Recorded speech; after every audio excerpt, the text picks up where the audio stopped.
अजूनही पाऊस नाहीये बऱ्याच ठिकाणी. अजूनही पावसाचं प्रमाण सर्वदूर असं नाहीये. मुंबई परिसरात, मुंबई, ठाणे किंवा इथं घाटमाथ्यावरती पाऊस सुरू झालेला आहे. अजून इतर ठिकाणी पाऊस थोडा अजून कमी आहे. परंतु एकंदरीत एक अंदाज दिसतोय की येणाऱ्या एक 4-5 दिवसामध्ये पाऊस तो सगळीकडे तो जाईल आणि बरसेल. आणि निश्चित प्रकारे या राज्यातील माझा शेतकरी या पावसाकडे खूप मोठ्या आशेनं पाहतोय, बघतोय आणि पाऊस येईल अशी अपेक्षा करतोय. निश्चित प्रकारे आम्ही पण तीच अपेक्षा करतोय की लवकरात लवकर या राज्यामध्ये पाऊस पडू द्या. आणि या माध्यमातून माझ्या शेतकरी बांधवांना एक मी आवाहन करतो, ज्या ठिकाणी जमिनीमध्ये ओलावा तयार ज्याच्याकडे आहे त्यांनी पेरणी केली तर त्यांना पेरणी करायला हरकत नाही.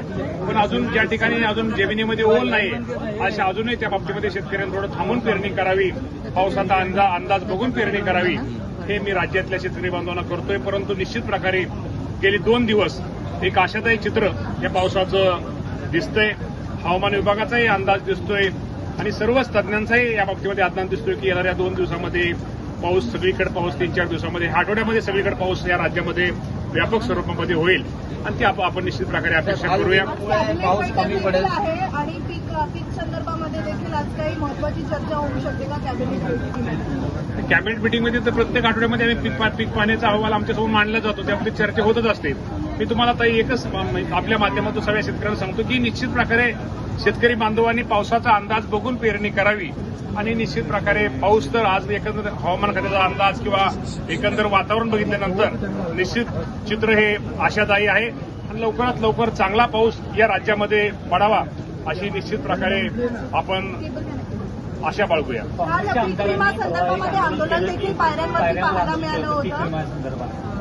ठीक आहे. पीक विम्याच्या बाबतीमध्ये काल आपल्याला माहिती आहे की मी या राज्याचा शेतीनिष्ठ पुरस्कार, कृषीनिष्ठ शेतकऱ्यांचा पुरस्कार काल वरळीला होता, त्यामुळे मी नव्हतो.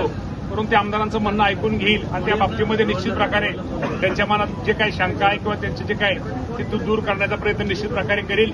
शेवटी आम्ही सगळेजण शेतकऱ्याची मुलंच. आम्ही हे सरकार हे शेतकऱ्यांचं सरकार आहे, शेतकऱ्यांचं हित साधणारं सरकार आहे. या बाबतीमध्ये निश्चित प्रकारे योग्य तो मार्ग काढला जाईल. मला माहिती नाही, माहिती घेऊन नक्की बोलेल. या बाबतीमध्ये मला काहीच कल्पना नाहीये. शेवटी शेतकऱ्यांना या बाबतीमध्ये शेतकऱ्यांसाठी जेवढं काय आम्हाला करता येईल, शेतकऱ्यांच्या हितासाठी निर्णय घेता येईल तेवढे घेण्याचा प्रयत्न हे सरकार निश्चित प्रकारे आम्ही घेऊ. आणि निश्चित आता शेतकऱ्यांच्या बरोबर नाही तर महिला शेतकरी सक्षमीकरण विधेयक सुद्धा आज आपल्याला माहिती आहे, काल आपण ते मांडलेलं आहे आणि आज दुपारी त्याच्यावरती चर्चा होणार आहे. आणि या राज्यामध्ये ज्या माझ्या महिला शेतकरी आहेत, जी खरोखर शेतामध्ये कष्ट करते, त्या महिलाला ती स्वतंत्र ओळख निर्माण केली पाहिजे. यातनं आमचा उद्देश या राज्याचे मुख्यमंत्री, दोन्ही उपमुख्यमंत्र्यांचा आहे.